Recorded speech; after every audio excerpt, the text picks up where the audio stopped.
Bonjour, bienvenue chez Epoca, bienvenue pour cet atelier où nous allons partager quelques réflexions et convictions autour de l'intelligence artificielle et des relations médias, relations presse. On va démarrer très très vite avec une petite présentation d'Epoca. Normalement, comme vous êtes un public assidu, vous nous connaissez déjà, mais j'en profite pour vous rappeler. Donc, on est une agence de communication corporate RH et B2B, à peu près 350 clients que l'on accompagne tous les ans, 200 collaborateurs. Laetitia et moi-même, nous travaillons spécifiquement au sein du pôle Influence et RP que je dirige depuis bientôt 3 ans. On aime beaucoup partager avec nos clients la manière dont on pratique ce métier en intégrant, et c'est vraiment le sujet du jour, on aime ce qu'on appelle embrasser le changement. Donc, c'est vraiment la thématique avec la thématique de l'IA aujourd'hui pour vraiment intégrer la complexité de cet environnement qui bouge. La manière dont on le fait toujours, c'est par le sens, l'hybridation, la responsabilité et la performance. On va revenir dessus parce que derrière notre thématique de l'IA et des relations médias, il faut prendre un petit peu de recul et de hauteur et embrasser aussi des sujets qui sont la mutation de l'espace médiatique, les enjeux relatifs à son modèle économique. Si vous avez suivi mon dernier atelier, c'était vraiment l'orientation que nous avions donnée à cette dimension-là. L'hybridation, parce qu'on travaille tout le temps en système ouvert, c'est-à-dire que ce qu'on vous présente aujourd'hui, évidemment, est une base de discussion pour l'échange qu'on aura ensuite. Par la responsabilité, on va revenir dessus, c'est une thématique qui nous invite à une réflexion qui va sur l'éthique aussi et le sens des responsabilités, et par la performance, parce que on va y revenir aussi, on est très attaché aux résultats. On s'engage chez Epoca et on a des causes. Et si vous nous suivez, vous savez que je suis très impliquée sur les sujets de parité femmes-hommes avec les assises de la parité. Je vous invite tous à nous rejoindre le 28 novembre pour le sommet de l'inclusion économique qui se déroulera cette année encore à Bercy, sur lequel nous avons travaillé. On a de nombreux prix. On est super content, on en a eu 21 cette année, dont on est reconnu par la profession. On s'engage évidemment, comme toutes les agences conseillères en communication, mais on l'intègre plus spécifiquement aussi sur différents leviers et sujets parce que c'est énormément important. On a 3 combats, on en a parlé vraiment tout à l'heure. On œuvre sur l'égalité des chances. On travaille évidemment sur la réduction de notre empreinte environnementale et on cherche à transformer nos métiers par l'innovation durable. C'est un peu ce qui nous a motivés aussi dans le fait d'intégrer dans nos pratiques et d'être un peu une sorte de laboratoire permanent d'intégration de nouvelles pratiques aussi pour répondre à des enjeux de société à travers... Et c'est pour ça qu'on a choisi ce thème d'atelier aujourd'hui. Parce que c'est évidemment, suite à ce qui s'est passé, l'actualité du premier semestre, on a eu la conviction et on a commencé à travailler dès les annonces de démocratisation et de développement de ChatGPT, le fait de le raisonner dans les stratégies pour le compte de nos clients, mais aussi de l'intégrer, comme je le disais, sur certaines actions un peu en mode laboratoire test and learn. Alors chez Epoca, évidemment, on fait de l'influence, on fait des relations médias. On le fait vraiment toujours sur mesure. On travaille beaucoup sur des stratégies d'engagement en s'appuyant sur le récit. On construit des écosystèmes d'influence agissant, c'est notre grand concept. On aura l'occasion de revenir dessus. Et on essaie d'être assez créatif et innovant dans dans les manières dont on opère. Voilà, alors là, c'est vraiment autour des clés. On essaie de garder les fondamentaux et l'ADN de nos métiers tout en intégrant, c'est la philosophie d'Epoca, tout ce que permet en fait la mutation digitale. C'est juste pour vous dire, on va parler beaucoup de l'évolution technologique, mais on fait aussi le travail de bureau de presse classique, comme peut-être certains d'entre vous. On fait le même métier, mais juste on va l'adapter et s'adapter à des audiences qui changent, à un écosystème médiatique qui change et à une évolution technologique. Donc voilà un petit peu pour introduire le sujet. Donc la question qu'on s'est posée et la manière dont on l'a raisonnée au sein de l'équipe, c'était de se dire, en fait, ça a été un peu comme on a vu à un moment donné les différentes mutations technologiques. Quand le web s'est énormément développé, les réseaux sociaux se sont développés de fait, de par la nature et l'essence. À partir du moment où ce sont des outils de communication, ça nous intéresse et on va les intégrer dans notre métier. Donc, ce qu'on s'est d'abord dit, c'est qu'en fait, très vite, comme on suivait déjà beaucoup l'actualité médiatique et sa mutation et ses transformations, l'intelligence artificielle, elle était déjà là. Ce qui fait là une grande rupture et une évolution, c'est le caractère de démocratisation avec ChatGPT. Mais finalement, on va revenir dessus. Il y avait déjà des tests qui avaient été mis en place dans de nombreuses rédactions, et nombreuses rédactions avaient intégré en partie l'intelligence artificielle et notamment ChatGPT avant même ce développement. Donc à titre d'illustration, il y a eu un gros mouvement au début de l'année international, plutôt les acteurs américains qui se sont tout de suite mobilisés et qui ont tout de suite, en gros, se sont battus et ont commencé en identifiant tout de suite le risque que représentait ce nouvel outil. Comme toute mutation technologique, c'est un risque qui tout de suite arrive et va s'intégrer dans un processus industriel de construction de l'information.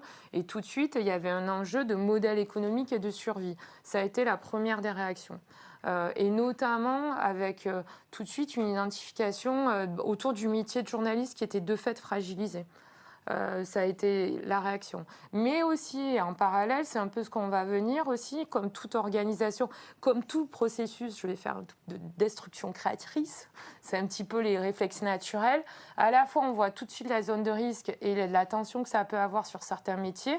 On peut y revenir parce que c'est le cas aussi sur bien d'autres métiers. Si vous suivez l'impact de l'intelligence artificielle au sens large dans de nombreux métiers, donc c'est la même chose dans un processus industriel qui est celui de la production d'informations. Donc à chaque fois on se dit il y a un risque réel pour certains métiers et certains acteurs, et en même temps c'est source d'opportunités, de créativité, voire de productivité. C'est un peu les réflexions qu'il y a eu très vite. Donc en fait, de fait, on s'est aperçu, et c'est ce qui est intéressant, que cette année, au début de l'année, et même avant, parce qu'on va revenir dessus, même avant, il y a déjà des médias qui ont testé, qui ont intégré de l'intelligence artificielle dans leurs travaux, dans leurs couves. Donc, c'est 5 registres en particulier. Oui. Voilà, donc là, la fameuse couverture du JDD, donc générée via Midjourney. Je pense que maintenant, à peu près tout le monde connaît Midjourney, donc ça a la possibilité, enfin, ça donne la possibilité de créer un univers créatif. Donc presque de supplanter un créatif aussi à certains moments, dès lors qu'on donne des consignes qui sont bien précises. Donc ça, c'était un exemple d'expérimentation par le JDD. Sur le volet plutôt illustration des articles, bon, c'est vrai que nous, on l'utilise aussi de plus en plus pour illustrer parfois nos PowerPoint ou donner de premières pistes créatives. C'est la même chose côté média. Sachant que c'est important d'avoir en tête que dans cette production de l'information et cette production de l'espace médiatique, on commence par l'image, parce qu'aujourd'hui, on est face à des enjeux de captation de l'attention, et que du fait des usages et de l'évolution de la consommation médiatique, ça c'est vraiment, il y a eu aussi un point de rupture, une grosse évolution au moment de la période Covid, c'est l'accès à l'information passe de plus en plus par l'image. Donc ça, on reviendra là-dessus. On reviendra là-dessus, mais vous pouvez aussi regarder nos premiers ateliers RP où nous en parlons davantage. Donc le deuxième sujet, c'est l'image et après, c'est l'écrit. Absolument. Donc ça, c'est juste un petit rappel. En fait, ça fait quand même assez longtemps que les médias explorent la rédaction en s'appuyant sur l'intelligence artificielle. Donc pas sur les LLM, puisque les Learning Languages Models comme ChatGPT sont récents. Comme vous le savez, c'est à moins d'un an. Donc depuis 2021, l'équipe s'appuie sur l'intelligence artificielle pour rédiger des contenus. Et Le Monde l'avait aussi expérimenté il y a plusieurs années autour des élections pour faciliter le suivi et rédiger les articles le plus rapidement possible, puisque comme on le sait, la primeur de l'information est toujours importante pour les médias qui sont en concurrence. Le soir des campagnes électorales, on est tous en train de zapper entre toutes les sources de médias pour avoir la meilleure lecture de l'information. Donc de s'appuyer sur un outil technologique, ça permet de gagner en productivité. C'est toujours la même réflexion. Il y a une troisième manière, et ça c'est un peu l'introduction qu'on a eue c'est Brut qui a été assez novateur en la matière. Absolument. Alors là, c'est un journaliste qui s'appuie sur l'intelligence artificielle, donc il utilise différents outils à sa disposition, tels que Midjourney, mais un certain nombre d'autres, pour créer des avatars, créer du contenu. Ça n'a pas super bien fonctionné, donc c'est toujours en cours d'expérimentation, mais à ce stade, c'est plutôt un flop en fait, hein, pour le public, qui a une préférence pour les rédacteurs. Il y a un quatrième levier qui est assez intéressant, on va y revenir, et qui est aujourd'hui utilisé par l'espace médiatique, mais qui est aussi source de recherche en fait pour de nombreux chercheurs. C'est toute la dimension fact-checking. Donc notamment, là, c'est un dispositif qui a été mis en place et qui mixe monde de la recherche et monde des médias. C'est un dispositif qui permet de tout de suite fact-checker quand il y a des annonces de politique au regard des chiffres. Donc ça, c'est un dispositif qui a été développé par Radio France notamment, qui est assez intéressant. On va y revenir parce que cette notion de validation, vérification de l'information, elle va être assez essentielle et clé dans l'avenir de nos métiers du fait de cet espace médiatique en mutation. Et enfin, il y a un dernier élément qui est assez intéressant dans l'usage en fait, de l'intelligence artificielle. Voilà, donc c'est en effet pour tous les consortiums de médias, hein, qui travaillent sur de l'investigation. Il y a aussi un usage de l'intelligence artificielle pour aller chercher la bonne donnée dans des milliers et milliers de documents. Donc c'est encore une fois quelque chose qu'on retrouve dans d'autres secteurs économiques, comme par exemple chez les avocats, où il y a un gros chantier autour de la due diligence. Donc pour le coup, l'intelligence artificielle fonctionne bien sur ce type de besoin. Ce qui est intéressant, c'est que finalement, on voit qu'il y avait un appauvrissement, notamment du journalisme d'investigation, dans le modèle économique actuel des médias, et que peut-être que grâce à l'intelligence artificielle, on va revaloriser et redonner en fait un développement à ce type de journalisme, qui a un rôle essentiel, notamment dans notre système démocratique, etc.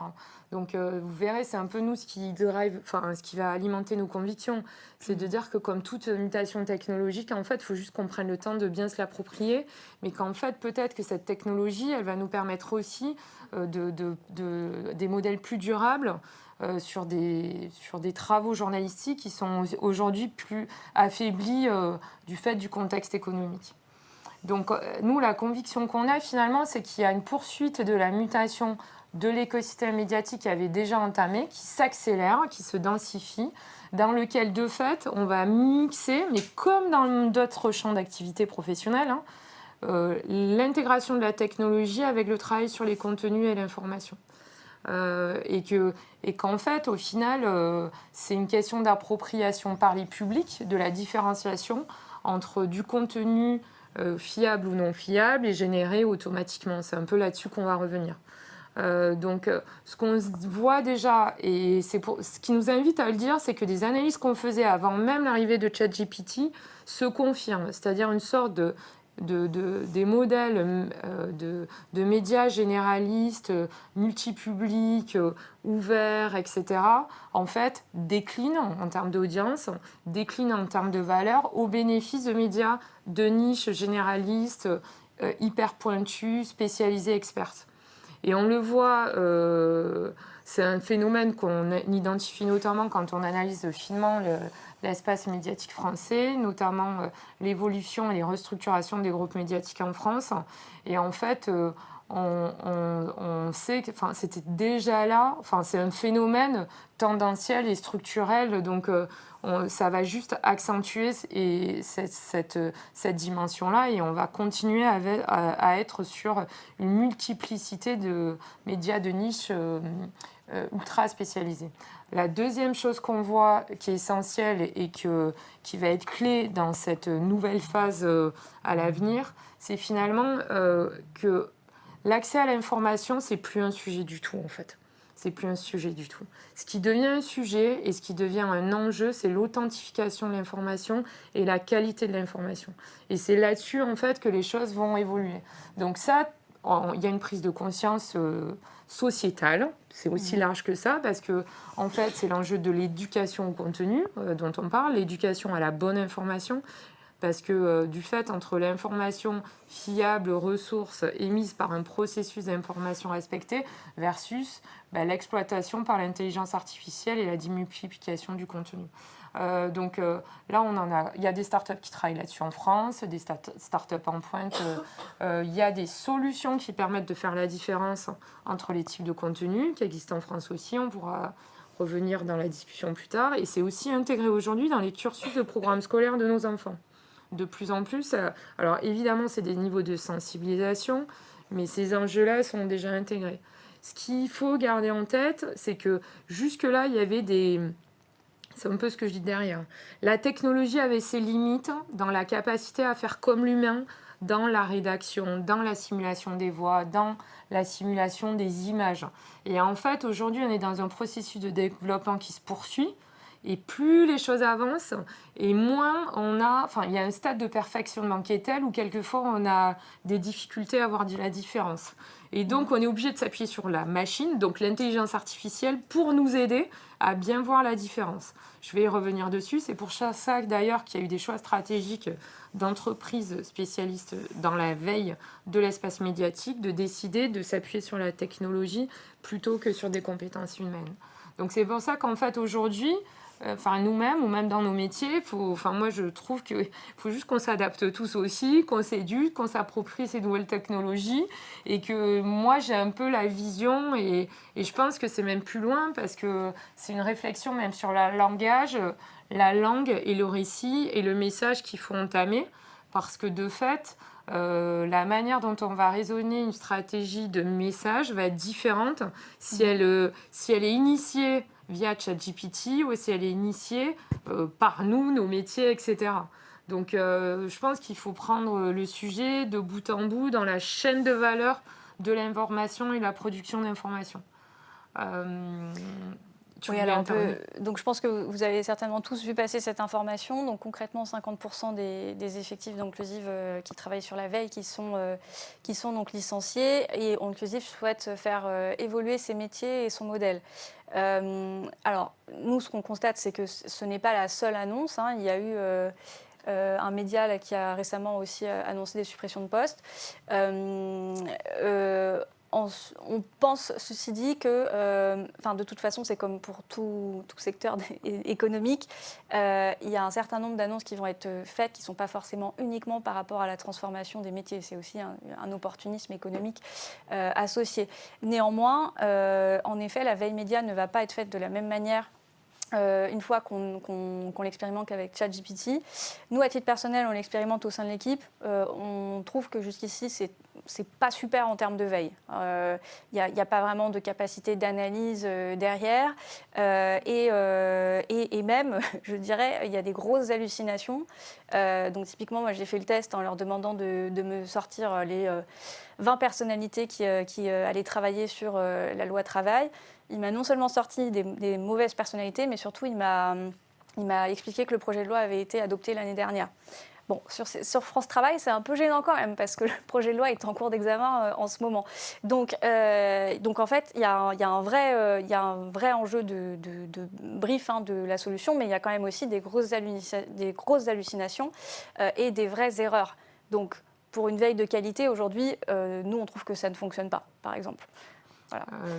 Ce qui est intéressant et ce qu'il faut avoir en tête, c'est le déplacement du système de valeur naturel qui passe de... Jusque-là, la valeur, elle était dans la production de l'information.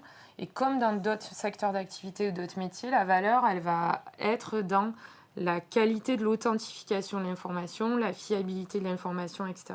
C'est le même titre. En fait, si vous travaillez dans d'autres secteurs d'activité, sur des sujets stratégiques, on a les mêmes types d'enjeux et de problématiques de basculement des modèles économiques et de là où on doit investir et créer de la valeur.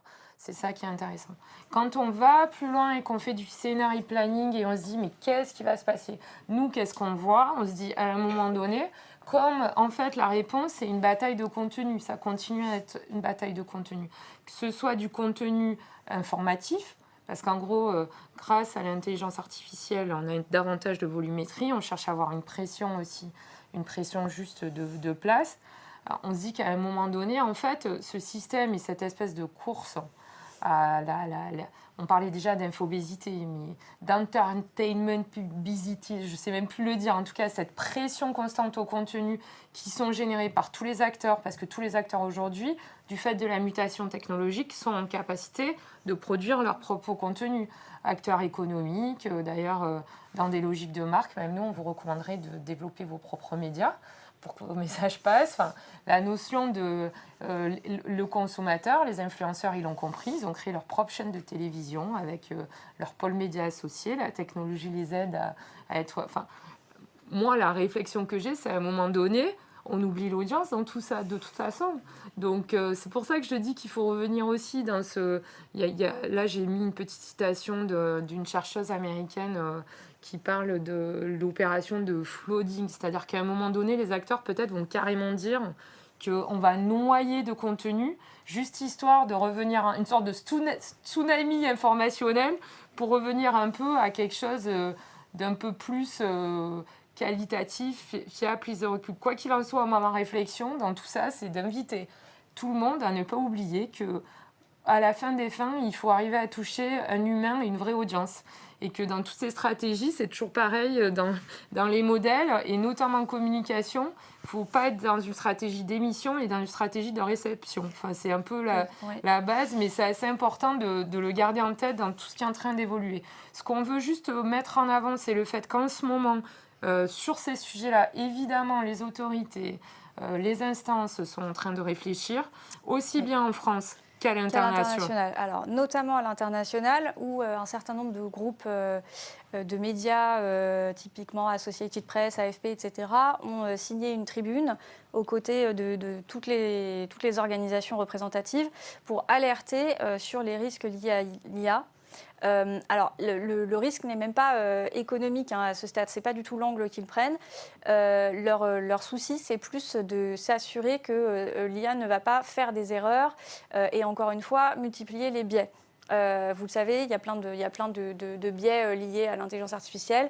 Ça veut dire aussi demain potentiellement des biais dans le traitement de l'information. Pour nous, clairement, au quotidien, ça pose aussi une question. Demain, comment est-ce qu'on pitch une IA, puisqu'avant, on pitchait un journaliste, on avait une personne en chair et en os au téléphone. Demain, comment est-ce qu'on pitch une IA et comment est-ce qu'on lui fait valoir que ce sujet est intéressant? Donc, on en reparlera ensuite dans nos pratiques, mais voilà, côté médias, c'est donc une vraie préoccupation pour eux. Il y a toute la question des droits aussi. Oui, évidemment. Donc, il y a en cours sur les réflexions de la valeur du droit d'auteur, enfin, toute cette dimension-là est aussi en réflexion. Il y a toute une dimension aussi éthique. Donc, en France, par exemple, il y a certaines rédactions qui ont déjà pris position au sein de leur rédaction en expliquant qu'eux, ils se positionnaient sans, en fait. Le Figaro avait essayé, revenu dessus, le groupe Les Échos, Le Parisien, etc. Tout le monde n'a pas encore statué, mais il y a aussi... Tout le monde n'a pas statué, et de toute façon, les états généraux de l'information ont commencé aussi, et donc là, vont être menés pendant 9 mois. Donc, en toute logique, ça fera aussi partie des thématiques qui seront abordées, puisque ça a un impact sur la santé économique du secteur, et ça a un impact sur l'éthique et la relation au lecteur final. Et sur la démocratie in fine. Voilà, donc j'allais donner une petite stat parce que je la trouve un peu déprimante. Aujourd'hui, la crise de confiance entre l'opinion publique et les médias s'accentue. Je crois qu'on est à seulement 33% d'opinion qui pensent qu'un média est une source d'information crédible. Donc on a de plus en plus des jeunes notamment qui préfèrent une information donnée par un influenceur qui assez souvent est quand même soit fausse, soit partielle, à l'information donnée par un média. Donc évidemment, forte réflexion à avoir sur l'intelligence artificielle qui va démultiplier encore plus ce phénomène et je dirais diluer encore plus la crédibilité des vrais médias. Donc, une fois qu'on s'est dit tout ça, de se dire ce monde qui change, nous, concrètement, comment on va l'intégrer? Ce qu'on a fait, c'est qu'on a demandé à ChatGPT. Donc, on a fait une petite requête et saisie, et voici la petite réponse que nous avons reçue. Voilà, donc je ne vous lirai pas l'intégralité, mais ce n'est pas inintéressant. C'est pas inintéressant parce qu'en fait, ce que nous a répondu l'intelligence artificielle, c'est des choses qu'on avait plus ou moins identifiées. Et c'est assez simple, elle a pris la chaîne de valeur de nos métiers et à chaque étape, elle dit qu'elle peut être une réponse.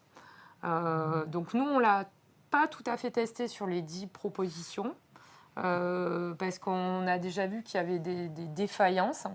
Mais ce qui est intéressant, c'est que, évidemment, dans la phase de veille, identification des publics, personnalisation, ajustement des messages, automatisation des réponses aux réseaux sociaux, quand on doit faire, par exemple, une adaptation d'un contenu communiqué de presse pour les réseaux sociaux, optimisation des communiqués de presse, analyse des tendances, mesure de l'efficacité des campagnes, on pourra y revenir, recommandation de stratégie, automatisation des tâches administratives, prédiction, crise, etc. Donc ça, c'est ce qu'elle énonce et ce qu'elle dit quand même, et c'est ça qu'il faut retenir, parce que nous, on est assez alignés avec eux, c'est que créativité, intuition, savoir-faire, je rajouterai expérience, qui n'est pas citée, change tout dans ces métiers en fait. Change tout dans ces métiers et on va vous expliquer pourquoi. C'est assez logique, ça reste une technologie. Donc c'est vrai, et nous on vous fait sur la base de notre retour d'expérience, elle est utile. Cette intelligence artificielle, elle est utile déjà à un moment donné pour augmenter de la productivité. Donc, avec une réserve. Alors, avec une réserve. Donc, par exemple, sur la veille, elle est incapable d'analyser à date. Donc, elle ne sait pas interagir entre la problématique et l'environnement. Donc, elle a par exemple une capacité de fait qui existait déjà. Quand on a par exemple une grosse couverture médiatique à identifier des mots-clés qui reviennent, etc. Mais elle est incapable vraiment de faire une analyse relative à un enjeu, une problématique et à tirer des enseignements donc, et à s'adapter à un contexte, puisqu'elle va toujours avoir un travail littéral. Donc ça, par exemple. Sur un autre aspect, elle est utile. Elle est utile et nous, on trouve que c'est pas inintéressant parce qu'elle peut obtenir un rédactionnel mécanique. Alors, c'est pas inintéressant quand on a mis en place une charte de langage très très forte, qu'on a envie d'un territoire de marque avec une certaine tonalité. Elle fait gagner beaucoup de temps sur ce type de contenu écrit parce qu'elle est capable de changer une tonalité statutaire, militant, offensif, enfin, tout ce qu'on peut imaginer. Mais dans nos métiers, quand on est dans la rédaction de communiqués de presse, etc., elle peut faire gagner beaucoup de temps. À condition, évidemment, et on va revenir, d'être à l'origine, nous humains, du message essentiel, de l'angle, du titre, du chapeau, etc. Elle n'est intéressante que dans une phase suivante de intégration d'un style et d'une évolution stylistique. Elle est intéressante sur l'évaluation de la réputation, la veille, etc. Parce que de fait, elle automatise un certain nombre de résultats. Et donc ça nous oblige, nous, et c'est ça qui est intéressant, à avoir plus de temps sur la définition des KPI, les objectifs, les éléments de stratégie. Donc ça, c'est vraiment... c'est pour ça que pour moi, on va être dans un processus où on va se l'approprier, où on va revenir sur une revalorisation de l'information, de la stratégie qu'on met en place et sur des éléments à valeur ajoutée. Et nous, on trouve aussi ces petits jokes, mais ça nous arrive. C'est utile en cas de page blanche. Et voilà. Donc écris-moi un communiqué sur les tendances de l'éducation ou je ne sais pas quoi. Alors, ChatGPT va sortir une base. Alors, évidemment, à reprendre pas mal et à compléter. Mais ça nous arrive tous, quoi. Ça nous arrive tous à des moments dans nos métiers, la panne. Voilà, la panne d'inspiration. Alors, la panne d'inspiration, elle peut être intéressante. C'est une base, c'est un début, voilà, c'est un rough. Je ne sais pas comment le dire en français, mais il faut pas. C'est un brouillon. C'est un brouillon, mais il faut toujours l'intégrer, les limites de ce brouillon, les limites au sens fond et sens de ce brouillon. Mais ça permet d'avancer.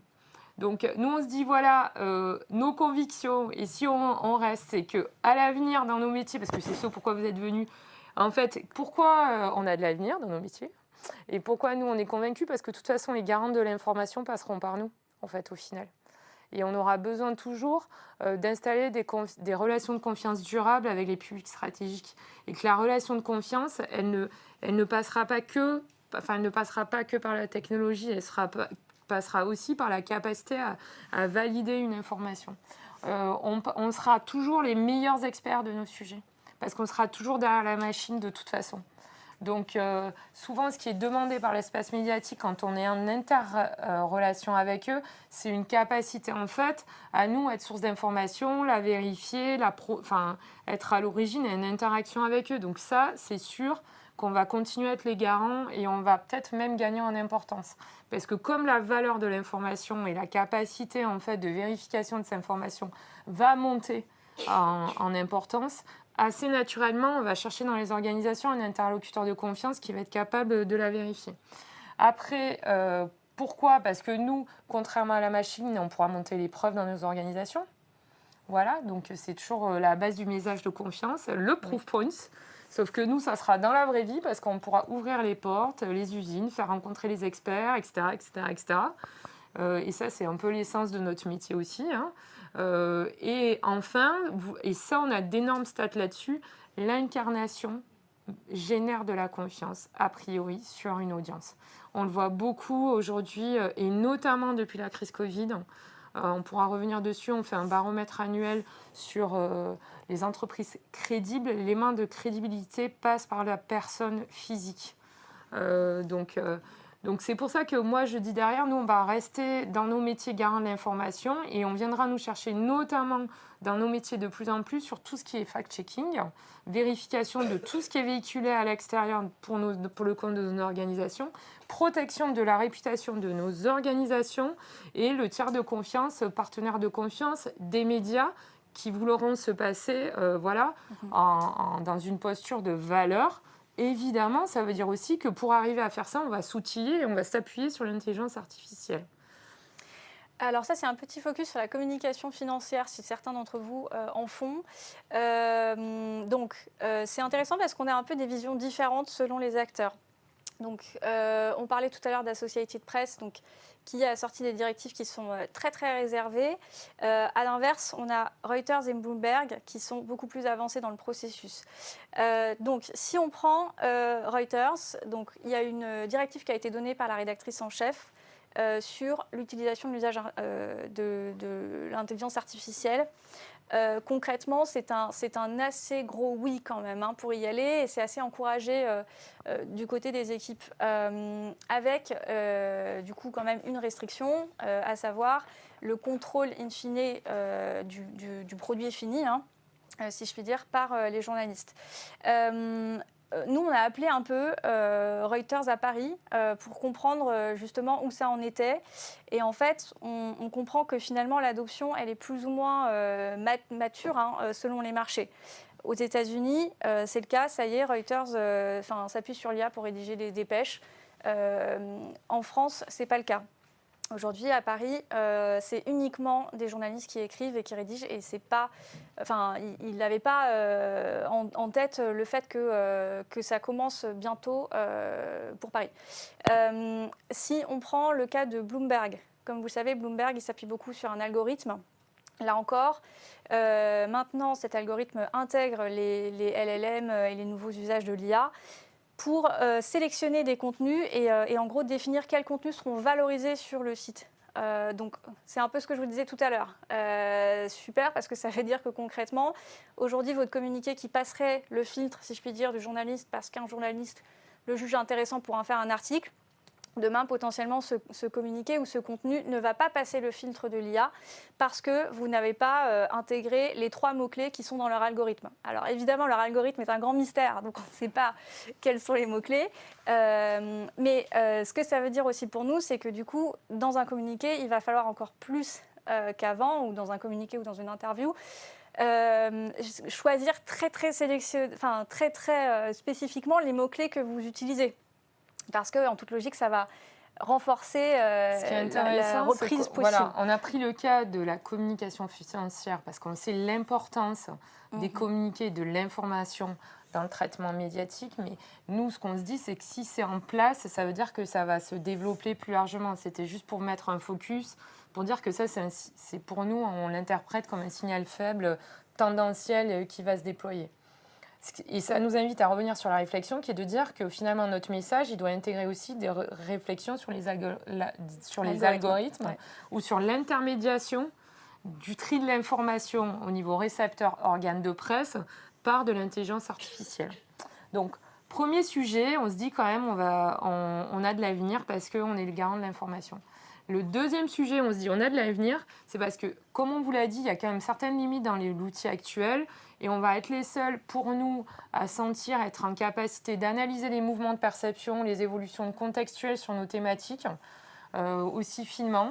On va être les seuls à continuer à identifier des signaux faibles parce qu'on connaît nos sujets, on connaît nos thématiques, on est en capacité à anticiper des signaux faibles qui montent, structurer des plans de RP, vraiment, de planification, d'organisation, regard d'objectifs, parce que ça, la machine n'y arrive pas vraiment.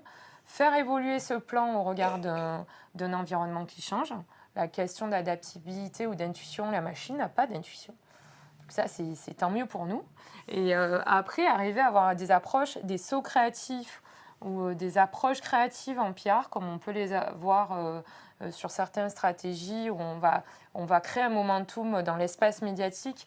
ChatGPT, ça n'est pas capable de le faire. Autant elle est capable de produire des contenus créatifs, autant elle n'est pas capable du tout d'avoir une approche créative des sujets ou de définir des plans créatifs, d'avoir un insight créatif. Donc nous, on sait collectivement, vous et nous, dans un cadre de collaboration, c'est pour ça que je pense que le fait de travailler ensemble en collaboration ouverte et en dynamique, c'est ce qui va faire la différence, c'est la valeur de nos métiers sur le registre de la stratégie et de la créativité, en capitalisant sur les expériences aussi et les retours. Et enfin, le dernier point qu'on a commencé à aborder, c'est tout ce qui est sur le registre du message. C'est-à-dire, il faudra le fait que nous, on a la plume, et on va continuer à l'avoir, en tout cas, on va le définir, mais on va devoir l'adapter un peu pour revenir sur le point que soulignait Laetitia, parce qu'il va bien falloir intégrer à un moment donné cette réflexion d'algorithme ou la manière dont la machine va lire nos contenus pour être sûr de passer au travers de cette partie-là. Donc ça veut dire que progressivement, nous en réception, on va s'éduquer à distinguer le rédactionnel humain du rédactionnel IA. On peut commencer à le voir déjà. Mais de la même manière, il faut qu'on intègre aussi dans les documents que nous, on va produire, officiels, informatifs, communiqués, etc., une lecture qui ne veut pas être qu'une lecture humaine. Donc ça va forcément impacter aussi nos codes rédactionnels et la manière de travailler, la manière de produire ces communiqués de presse. Donc nous, voilà, en résumé, puisque nous arrivons à la fin de cet atelier, nous, on est toujours assez convaincus qu'en fait, la technologie, finalement, doit nous permettre de revenir un peu aux fondamentaux de notre métier. Comme vous l'avez vu, à travers la stratégie, le message, la créativité, et que ça va être, c'est plutôt un outil. Voilà, il faut s'approprier cet outil pour arriver à bien définir les limites, comme tous les outils, les limites, surtout que selon, enfin on en est assez convaincu, les domaines d'activité sur lesquels vous pouvez travailler, il y a un potentiel différent. Selon si on est dans le champ très scientifique ou des champs plus culturels, ou forcément aujourd'hui l'intelligence artificielle n'est pas au même niveau de développement et de même compréhension des enjeux des sujets. Donc il y a vraiment cette subtilité-là qu'il va falloir intégrer.